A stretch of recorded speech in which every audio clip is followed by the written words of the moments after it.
Hello teachers. तो आज सबसे पहले धनतेरस है और धनतेरस की ढेर सारी शुभकामनाएं आपको और ढेर सारी बधाइयाँ। ईश्वर करे कि आज आप लोग के घर में आज से धनों की बरसात हो और ये कामना करते हैं हम ईश्वर से।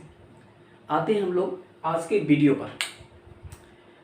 कल का जो वीडियो मेरा ईवीएस का अपलोड हुआ था और एक चीज़ मुझे बहुत अच्छी लगी, इन सारे जितने अभी तक मैंने वीडियो अपलोड किए हैं उनमें से कल का वीडियो बहुत स्पेशल था मेरे लिए। स्पेशल आप लोग ने बना दिया।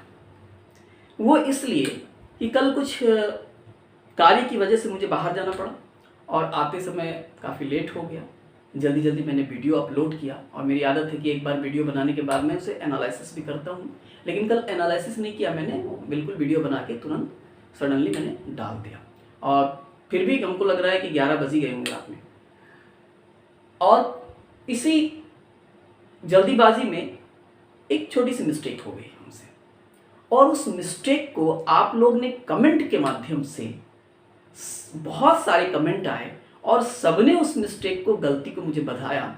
तो मुझे इस बात के लिए सबसे अच्छा लगा कि इसका मतलब है कि आप लोग कंसंट्रेशन से पढ़ते हैं। दूसरी बात, शुरू में ही और हर एक वीडियो में बताते ही मतलब इस बात को हम जिक्र करते हैं कि हम लोग एक जस्ट लाइक एक कलीग हैं, एक फ्रेंड हैं और आप लोग भी टीचर हैं और हमसे बहुत अच्छा ज्ञान रखते होंगे। ये अदर बात है कि कुछ चीज़ें आप लोग शायद भूल गए होंगे उम्र के हिसाब से, या बहुत ज़्यादा लॉन्ग टाइम हो गया आपको इन सारी चीज़ों को रिवाइज़ करते हुए, तो उसी चीज़ को बस रिवाइज़ कराने की कोशिश कर रहे हैं हम।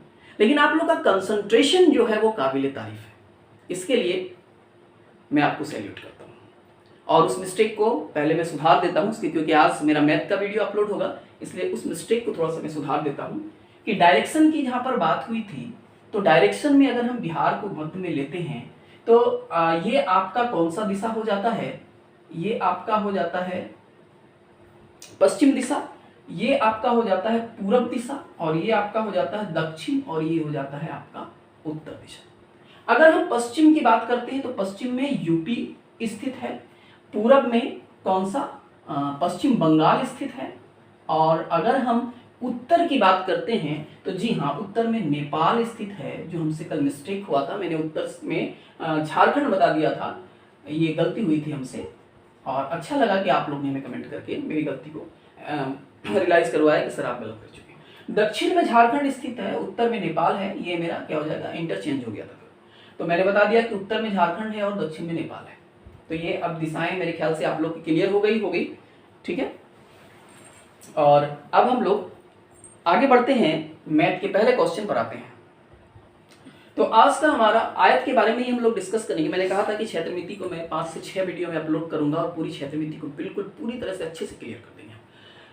तो आयत उस दिन अधूरा रह गया था, आयत को आज हम लोग परिपूर्ण ढंग से देखेंगे कि आयत की बाकी चीजें क्या है। आयत में हमने परिमिति आपको बता दिया था, क्षेत्रफल आपको बता दिया था, लंबाई चौड़ाई मैंने आपको समझा दिया था। आज हम देखेंगे विकर्ण को। ये विकर्ण कहा जाता है, आयत का विकर्ण इसे कहा जाता है। जैसे ही हम आयत से एक कॉर्नर को दूसरे कॉर्नर से मिलाते हैं तो वो क्या बन जाता है? विकर्ण बन जाता है। और विकर्ण डालने पर ये आयत 2 त्रिभुजों में बट जाता है। इतना क्लियर है? 2 त्रिभुजों में बट जाता है। अब इस विकर्ण का अगर हमको वैल्यू निकालना है तो इसे हम क्या कहेंगे? L, और इसे क्या कहते हैं? B। मतलब ये आयत की क्या है? लंबाई और ये आयत की चौड़ाई। निकालना क्या है हमको? विकर्ण। ठीक है, क्या निकालना है? विकर्ण। और विकर्ण को H से डिनोट करते हैं, हाइपोटेनियस जिसे कहा जाता है। और ये हम लोग एक पाइथागोरस थ्योरम आता है उसके माध्यम से समझेंगे, लेकिन अभी नहीं, अभी थोड़ा सा शॉर्ट में हम निकल जाते हैं कि विकर्ण का formula H is equal √L² plus B² होता है। ठीक है, ये कैसे होता है? ये हम जब ज्यामिति आपको पढ़ाएंगे तब हम पाइथागोरस थ्योरम को क्लियर करेंगे। अभी फिलहाल बस आपको इतना जानना है कि किसी भी आयत के विकर्ण का मान अगर निकालना है तो विकर्ण का वैल्यू √L² प्लस B² के बराबर होता है।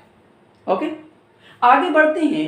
अगर विकर्ण को देखते हैं H इज इक्वल, जैसे यहां पर कहा गया है यदि किसी आयत की लंबाई 8 मीटर है, लंबाई कितनी है भैया 8 मीटर, चौड़ाई 6 मीटर है, बी कितना है 6 मीटर, तो आयत का विकर्ण क्या होगा। अगर हम विकर्ण का मान निकालें तो विकर्ण h इज इक्वल, फॉर्मूला क्या हो जाता है L square plus B square. L का वैल्यू कितना है 8 का स्क्वायर और बी का वैल्यू 6 का स्क्वायर कितना हो जाएगा 64 प्लस 36, इट मींस 100। और अगर 100 का हम वर्गमूल निकालें तो इसका वर्गमूल हो जाएगा 10 मीटर।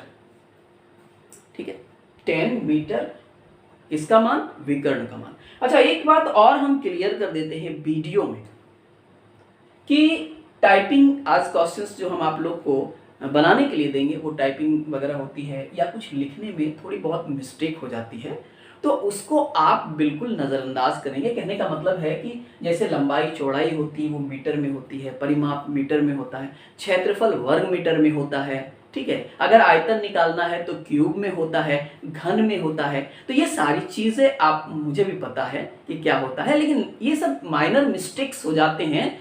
क्वेश्चन बनाने में, अपलोड करने में बहुत मेहनत करना पड़ता है, तो उसको आप इग्नोर कर देंगे। आज के भी जो क्वेश्चंस होंगे तो उसमें कभी आप लोग कमेंट तुरंत कर देते हैं कि नहीं वर्ग मीटर होना चाहिए। मुझे भी पता है सर कि वर्ग मीटर ही होता है, लेकिन क्या होता है कि जब टाइपिंग करते हैं तो वर्ग नहीं आ पाता है, क्योंकि उतना ज़्यादा आप लोग को पता है कि ऑनलाइन की मुझे आदत नहीं है। तो वो मतलब मीटर मान लें, आप समझ लीजिए कि वो वर्ग मीटर ही है। मैंने ये क्लियरली आपको वीडियो में बता दिया। तो ये आपको समझ में आ गया क्या कि विकर्ण का मान कितना निकल गया 10 मीटर निकल गया, इसमें कोई डाउट नहीं है। चलिए आगे बढ़ते हैं हम लोग अपने नेक्स्ट क्वेश्चन की ओर। आज का हमारा अगला प्रश्न है, यदि कमरे की लंबाई 11 मीटर, चौड़ाई 4.5 मीटर है तथा चारों दीवारों का क्षेत्रफल 124 मीटर स्क्वायर है तो ऊंचाई ज्ञात करें। ठीक है, देखिए यहां पर लंबाई दिया हुआ है आपका L 11 मीटर, चौड़ाई B दिया हुआ है 4.5 मीटर और क्षेत्रफल दिया हुआ है, एरिया दिया हुआ है कितना है 124 मीटर स्क्वायर। निकालना क्या है ऊंचाई, लेकिन यहां पर क्या चारों दीवारों का क्षेत्रफल है। जरा चारों दीवारों की जो मीनिंग है उसको समझिए।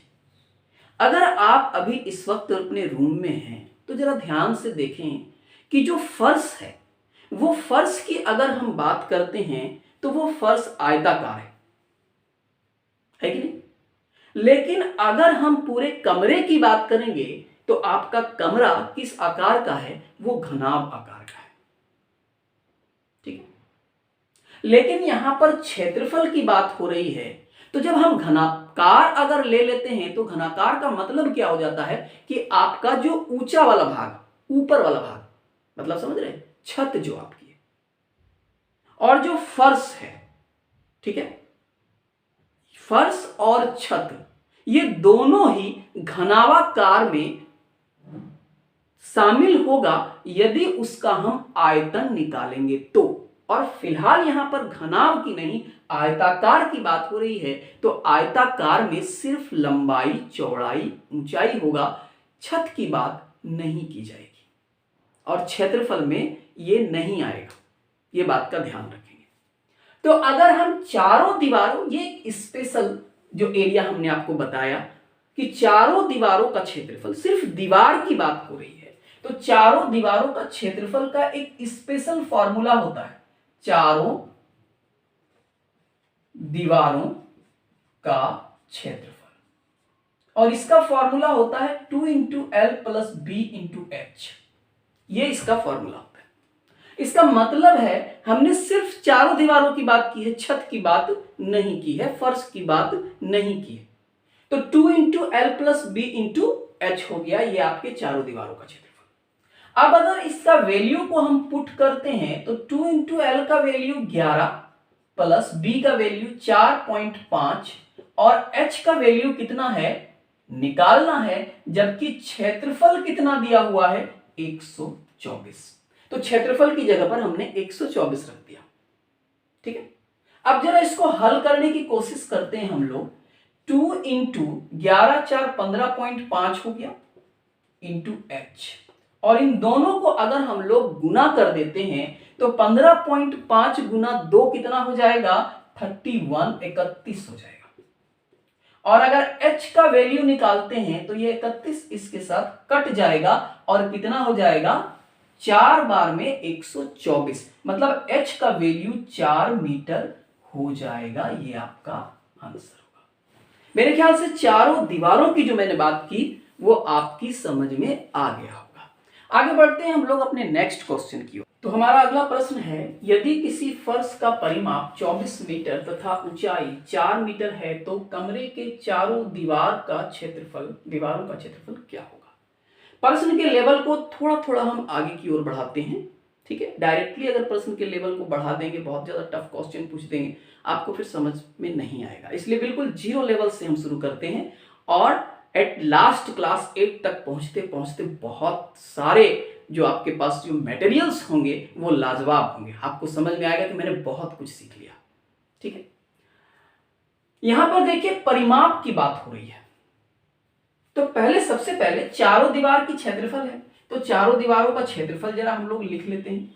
तो फॉर्मूला क्या होता है, 2 into L plus B into H, यही फॉर्मूला होता है। अगर हम लोग 2 into L plus B into H की बात करते हैं तो जरा आप ध्यान दें, रिवर्स करें कि जो पहले वीडियो मैंने अपलोड किया है जहां पर मैंने परिमाप और क्षेत्रफल आपको बताया था, तो मैंने बताया था कि आयत का परिमाप क्या होता है। तो परिमाप क्या होता है, 2 इंटू एल प्लस बी, मतलब 2 गुना लंबाई जोड़ चौड़ाई, यही ना परिमाप होता है। अगर ये परिमाप है तो जरा इसको ध्यान दें, 2 इंटू एल प्लस बी, ये भी तो परिमाप ही है, परिमाप का फॉर्मूला ही है ये। तो परिमाप का तो टोटल वैल्यू आपका 24 मीटर दिया ही हुआ है, तो उसको डायरेक्ट हम परिमाप की जगह पर, परिमाप है ये और परिमाप की जगह पर सीधा हम 24 रख सकते हैं कि नहीं रख सकते। और यहां पर क्षेत्रफल ऊंचाई क्या दिया हुआ है, 4 मीटर, तो ऊंचाई हमने 4 रख दिया और इसका क्षेत्रफल 24 गुना 4 कितना हो जाएगा, 96 मीटर स्क्वायर। कितना इजीली बन गया, समझ में आ गया होगा। चलिए आगे की ओर बढ़ते हैं हम लोग अगले प्रश्न की ओर। अगला प्रश्न देखिए, बहुत अच्छा प्रश्न है, ध्यान देंगे। यदि आयत का परिमाप 36 मीटर है तथा लंबाई और चौड़ाई 5:4 है तो क्षेत्रफल क्या होगा। हर एक टाइप का वेरिएशन ला रहे हैं हम, हर एक क्वेश्चन कितने प्रकार की पॉसिबिलिटी हो सकती है। अभी 6 नहीं चल रहा है, 7 में तो फिर हम लोग क्षेत्रमिति जब पढ़ेंगे तो लेवल और सेकेंड लेवल पर चले जाएंगे। जब 8 क्लास की क्षेत्रमिति पढ़ेंगे तो एकदम लास्ट लेवल पर हम लोग होंगे, उससे ज्यादा आपका लेवल बढ़ने वाला नहीं है। तो अभी हम लोग फर्स्ट लेवल पर हैं, तो क्षेत्रफल क्या होगा उस लेवल के अनुसार ही वेरिएशन हम कर रहे हैं। आयत का परिमाप 36 मीटर है तथा लंबाई और चौड़ाई 5:4 है तो क्षेत्रफल क्या होगा। देखिए जब भी लंबाई और चौड़ाई को अनुपात में दे तो एक चीज क्लियर है कि इस अनुपात को हटाना पड़ता है। लंबाई, पहले लंबाई लिखा गया है तो हम L की अगर बात करते हैं तो 5, और फिर चौड़ाई लिखा, और चौड़ाई, तो चौड़ाई कितना हो जाएगा, मतलब लंबाई से ये हो गया और चौड़ाई आपका ये हो गया 4, B हो गया आपका 4। लेकिन अनुपात होने के कारण इसको जब हटाएंगे तो हमको कांस्टेंट, जिसे नियतांक कहा जाता है, वो डालना पड़ता है। और वो हम कुछ भी डाल सकते हैं, ABCD, तो हमने x डाल दिया, इसमें भी हमने x डाल दिया। लंबाई और चौड़ाई हमको मिल चुका है, हम जरा परिमाप की बात कर लेते हैं। तो परिमाप बराबर फॉर्मूला आपके पास है 2 इंटू एल प्लस बी, 2 गुना लंबाई जोड़ चौड़ाई। अब परिमाप कितना है वो जरा देखिए, तो परिमाप कितना है 36 मीटर, परिमाप कितना है 36 मीटर, तो हमने 36 रख दिया। 2 गुना लंबाई कितना है 5x, तो लंबाई की जगह पर हमने 5x रख दिया। चौड़ाई कितना है 4x, तो चौड़ाई की जगह पर हमने 4x रख दिया। अब इसको देखिए, 2 को यहां लाकर हम नीचे ला सकते हैं, हम डायरेक्ट भी कैंसिलेशन करवा सकते हैं। 2 से ये कट जाएगा तो कितना हो जाएगा 18, कितना हो गया 18।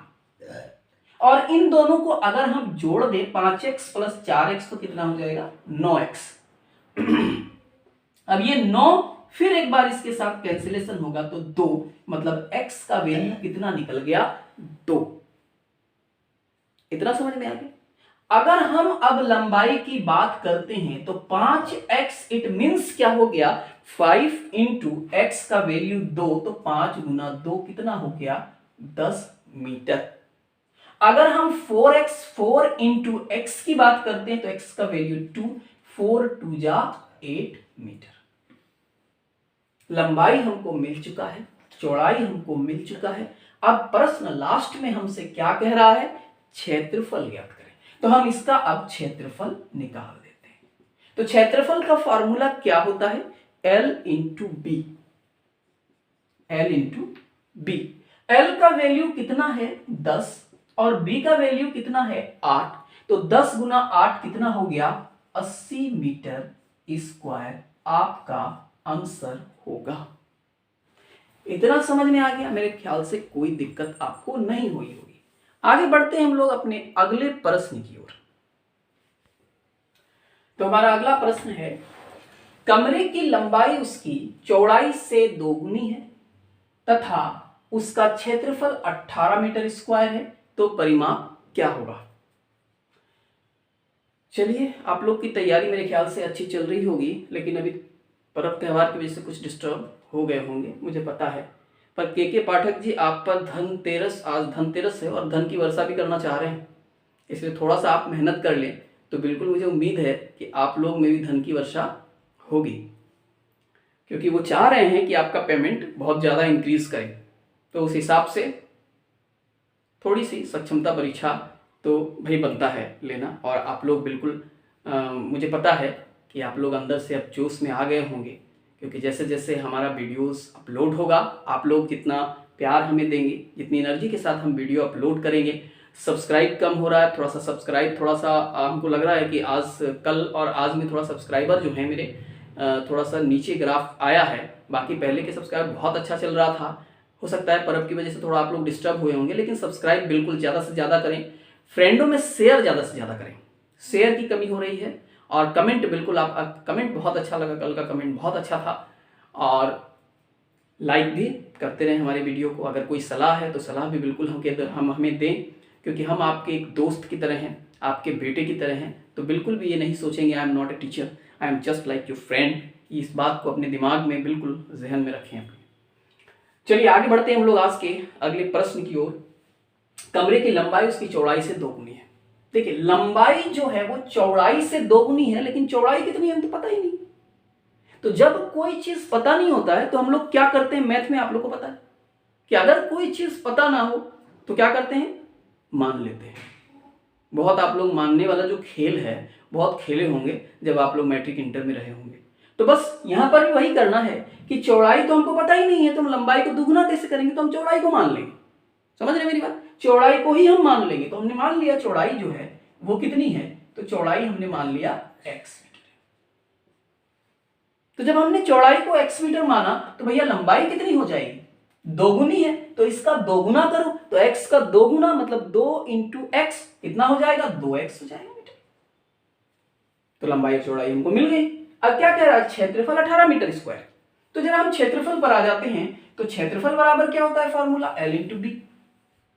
अगर हम क्षेत्रफल की बात करते हैं तो क्षेत्रफल कितना है यहां पर, 18 हमने रख दिया। अब L की बात करो, लंबाई कितना है 2x, चौड़ाई कितना है x। अब जरा मल्टीप्लीकेशन करो, 2x इंटू एक्स। तो देखो, मल्टीप्लीकेशन जब भी करेंगे तो इसके घात आपस में जुड़ जाएंगे, पावर जो होते हैं वो जुड़ जाते हैं। अगर हम प्लस करेंगे तो इसके आगे वाली, यहां पर एक थोड़ा सा हम बेसिक यहां पर बता देते हैं, 2x प्लस x करेंगे तो रिजल्ट कुछ और आएगा, और 2x गुना x करेंगे तो रिजल्ट कुछ और आएगा। अगर 2x प्लस x करेंगे तो देखिए इसके आगे जो नंबर है, x के आगे क्या है 2, इस x के आगे क्या है 1, कुछ नहीं तो 1 तो ऐसा ही है। तो इसके आगे वाले नंबर आपस में प्लस करने पर जुड़ जाएंगे, 2 और 1 कितना हो जाएगा 3x। समझ गए। और अगर हम इसको मल्टीप्लीकेशन करते हैं तो इसके आगे वाले नंबर तो मल्टीप्लीकेशन होंगे, जैसे यहां पर जुड़े वैसे मल्टीप्लीकेशन हो जाएंगे। तो 2 गुना 1 कितना हो जाएगा 2, लेकिन इसकी जो इसके साथ जो चर रहेगा, इसको चर बोला जाता है, ठीक है, वो चर क्या हो जाएगा, उसके घात आपस में जुड़ जाएंगे। तो इसका घात इसके ऊपर कुछ नहीं तो 1, इसके ऊपर कुछ नहीं तो 1, और ये 1 और 1 मिलकर क्या हो जाएगा 2, मतलब 2x²।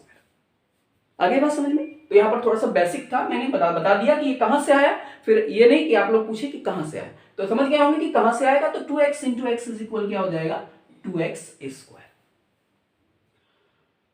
अब इसको हम कैंसिलेशन कर सकते हैं, 2 नमा 18। अब x² के बराबर क्या हो गया 9। और आपको ये पता होना चाहिए किसी भी स्क्वायर को अगर बराबर के इस पार लाया जाता है तो वो रूट में कन्वर्ट हो जाता है, या फिर दूसरा सॉल्यूशन है कि उसको भी स्क्वायर बना दीजिए। तो 9 को ही हम स्क्वायर बना देते हैं, तो 9 का स्क्वायर कितना हो जाएगा, मतलब 9 को स्क्वायर बनाएंगे तो कितना हो जाएगा 3², 3 तिया 9, और यहां पर भी क्या है x², तो स्क्वायर और स्क्वायर कैंसिलेशन, मतलब x का वैल्यू आपको मिल चुका है, कितना है 3 मीटर, सॉरी 3।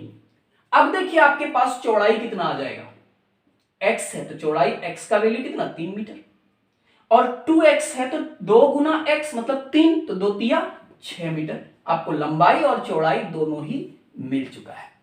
अब क्या चाहिए, क्या हमको परिमाप, तो भैया परिमाप इसका निकाल दीजिए। परिमाप बराबर क्या होता है फॉर्मूला 2 गुना l प्लस बी, तो 2 गुना l का मान कितना है 6 और b का मान कितना है 3, तो कितना हो गया 2 गुना 6 और 3 9, मतलब 9 दूनी 18 मीटर इसका परिमाप भी होगा। आगे बात समझ में? मेरे ख्याल से समझ में आ गया होगा। चलिए आगे बढ़ते हैं हम लोग अपने नेक्स्ट क्वेश्चन की ओर। हमारा अगला प्रश्न है आज का क्वेश्चन नंबर 6। एक फर्श की लंबाई 32 मीटर तथा चौड़ाई 20 मीटर है, तो इस फर्श में 5 डीएम डेसीमीटर, डीएम का मतलब डेसीमीटर, और 4 डीएम 4 डेसीमीटर, और ये मल्टीप्लीकेशन का मतलब है कि ये ज्यादा वाला लंबाई है और कम वाला चौड़ाई है, के कितने टाइल्स की आवश्यकता होगी। इसका मतलब है कि एक फर्श है, ये कहना चाह रहा है कि एक फर्श है, इस फर्श में कुछ टाइल्स लगाए जा रहे हैं, कितने टाइल्स लगाए जा रहे हैं ये पता नहीं है, वही हमको निकालना है कि इसमें कितने टाइल्स लगाए जाएंगे। इसमें से इसकी लंबाई जो है और इसकी जो चौड़ाई है वो दिया हुआ है, और एक जो टाइल्स है, एक टाइल्स है उसका भी लंबाई और चौड़ाई दिया हुआ है। ठीक है, अच्छा डेसीमीटर में दिया है। अच्छा ये डेसीमीटर, सेंटीमीटर जो है, मीटर है, हेक्टोमीटर है, इसको आपको याद रखना पड़ेगा। ये मैं अभी आपको सारा चीज यहां पर लिखवा दूंगा, ठीक है। उससे पहले हम इस प्रश्न को देखते हैं। तो जरा आप थोड़ा सा कॉन्सेप्ट को क्लियर कीजिए और बहुत ही कूल माइंड से सोचिए कि अगर कोई फर्श है, उस फर्श में कितने टाइल्स की आवश्यकता है। तो मान लीजिए कि ये बोर्ड है और इस बोर्ड में हमको क्या टाइल्स लगाना है, तो हमको अगर ये पता हो कि इस जो बोर्ड है इसका क्षेत्रफल कितना है, तो इसके क्षेत्रफल कितना होगा, और हमको ये पता होना चाहिए कि एक टाइल्स का क्षेत्रफल कितना होगा, तो हम इजीली ये बता सकते हैं कि इसमें कितने टाइल्स की आवश्यकता पड़ेगी। इसका मतलब है कि इस प्रकार के क्वेश्चन में आप बिल्कुल क्लियर कॉन्सेप्ट रखेंगे कि किसी भी जो फर्श है जहां पर टाइल्स लगाई जाएगी उसके क्षेत्रफल को उसके टाइल्स के क्षेत्रफल से डिवाइड कर देंगे तो संख्या निकल जाएगी। इसके लिए हम यहां पर एक फॉर्मूला लिख देते हैं, टाइल्स की संख्या बराबर, अगर टाइल्स की संख्या निकालना है तो क्या करना पड़ेगा आपको, फर्श का क्षेत्रफल, ये पूरे फर्श का क्षेत्रफल निकालना है, बटे एक टाइल्स का क्षेत्रफल, एक टाइल्स का क्षेत्रफल।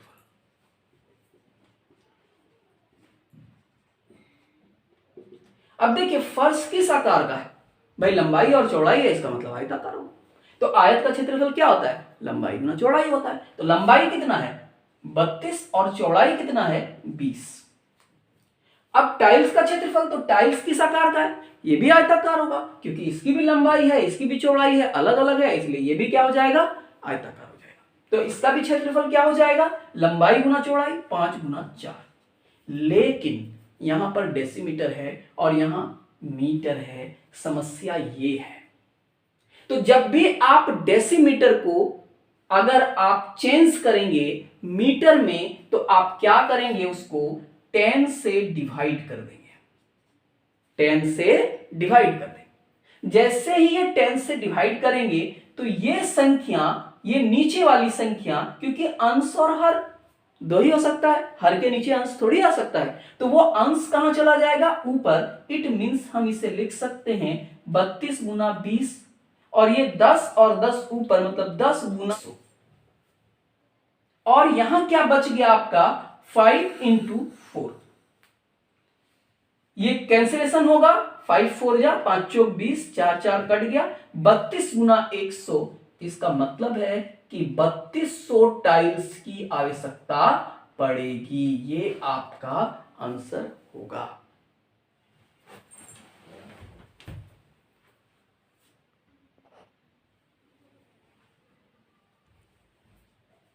तो अगला देखिए, आज आयत को लेकर क्लास 6 में जितने वेरिएशन हो सकते थे, इससे पहले वाली वीडियो में मैंने आयत की चर्चा की, और आज के वीडियो में आयत के सारे वेरिएशन क्लास 6 के समाप्त हो चुके हैं।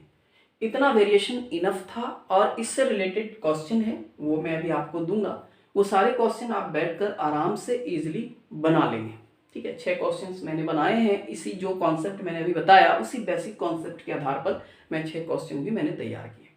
अच्छा, ये कुछ अभी सेंटीमीटर और डेसीमीटर की बात हुई थी, तो डेसीमीटर और सेंटीमीटर, मीटर, किलोमीटर को मैंने लिख दिया है, उसको भी आप देख लें। 1 सेंटीमीटर बराबर मिलीमीटर 10 मिलीमीटर होता है, 1 डेसीमीटर बराबर 10 सेंटीमीटर होता है, लेकिन 1 मीटर बराबर 10 डेसीमीटर हो जाता है। 1 मीटर बराबर 100 सेंटीमीटर होता है, 1 किलोमीटर बराबर 1000 मीटर, 1 फीट बराबर 12 इंच होता है, और 1 गज की अगर बात करें तो 1 गज बराबर 3 फीट होता है, या फिर 3 फीट मतलब 1 फीट में 12 इंच, तो 3 फीट में 12 दिया 36 इंच हो जाता है। तो इसको भी आप रिमेंबर कर लेंगे, ये बहुत यूजफुल है, आपका काम हर जगह पर, मैथ में किसी भी समय किसी भी जगह पर आ जाएगा। बाकी जो 6 क्वेश्चंस हैं उसको आप बिल्कुल क्लियर करेंगे। नेक्स्ट वीडियो में हम वर्ग को पूरी तरह से, जितने वेरिएशन है वर्ग के, उसको खत्म कर देंगे। उसके बाद फिर अनदर पार्ट जो हमारा आएगा वो त्रिभुज से रिलेटेड होगा, तो त्रिभुज के बारे में जानेंगे। आज के लिए मेरे ख्याल से इतना ही, ज़्यादा लेंथी वीडियो नहीं बनाना चाहते हैं। दूसरी बात, आप थोड़ा सा सब्सक्राइब और शेयर कम कर रहे हैं इधर, पहले बहुत अच्छा था आपका सब्सक्राइब और शेयर, अब थोड़ा सा आप लोग इस पर भी फोकस करें, सब्सक्राइब और शेयर करें, क्योंकि अभी वक्त है और वक्त में सबको बेनिफिट मिलना भी जरूरी है। बहुत सारे स्टूडेंट्स हमको ये भी कह रहे थे कि कैसे आपसे जुड़ें, कैसे संपर्क करें। थोड़ा सा अभी पर्व और त्यौहार का टाइम है, तो थोड़ा आप भी दीपावली को सेलिब्रेट करें, छठ को सेलिब्रेट करें, और थोड़ा हमें भी करने दें। उसके बावजूद और दीपावली और छठ के बीच में भी हम डेली वीडियो अपलोड करते हैं आप लोग के लिए स्पेशली। और उसके बाद जैसे ही छठ पार होगा तो बिल्कुल मैं लाइव भी आने की कोशिश करूँगा, और आपको जोड़ूंगा भी PDF की सहायता से, आपको जोड़ूंगा भी मैं क्लास के साथ। तब तक के लिए मिलते हैं हम लोग अपने अगले वीडियो में।